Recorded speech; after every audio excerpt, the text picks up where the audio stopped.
Hello 12th class students. This is your chapter 13 relational database. In this class we will discuss the solutions of your assignment 1.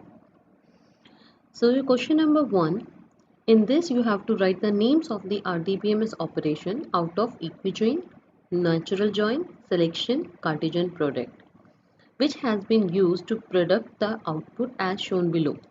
Also find the degree and cardinality of final result.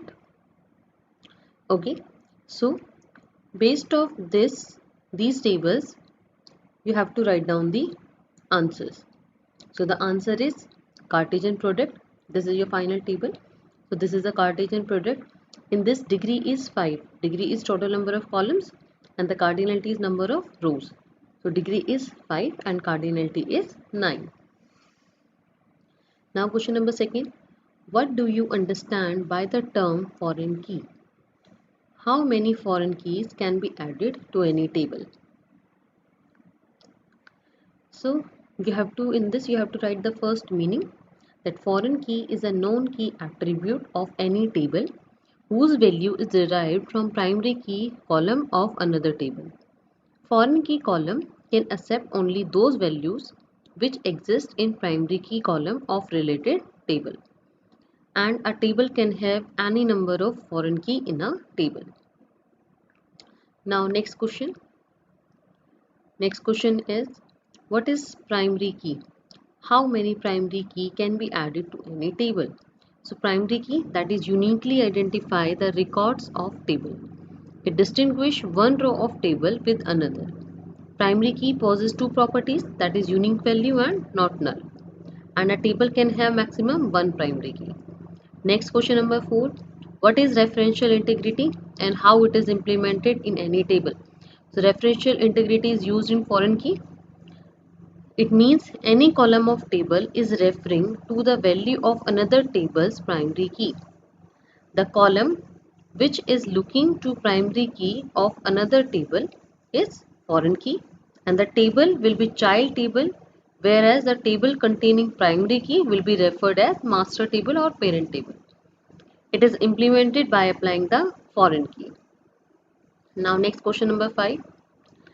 RDBMS is a collection of fields, tables, columns or keys. The answer is option 2, that is tables.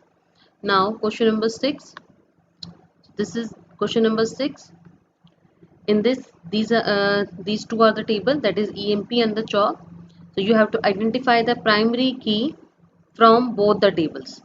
So what is the primary key in both the table? That is in EMP, this EMP number is primary key, and in job this department number is primary key. Now next question, identify the foreign key column in the table EMP. So in this, how will you identify? You have to check that which column is lie in job table also. That is department number, this one and this one. So what is the column? That is department number is the column that can be a foreign key. Now next is, can we delete the record of Peter from table job? If it is a primary key, then we cannot cannot delete Peter from job. Okay, and if no, you have to give reason. The reason is the dependent or the child record exists in the child table EMP. That's why. Now question number 7. You have to give any two advantage of using database. So these are the advantages, that is sharing of data, consistency of data, element redundancy of data and security of data. Then you have to explain. Now question number 8. For which attribute of the relation there is a set of permitted values called the blank of the attribute, that is domain. Okay. So these 8 are the questions that I gave you in your assignment. So we had discussed these. Okay, what about your test? So your test will be held on 4th of August. Okay, so be ready. Now thank you and have a nice day.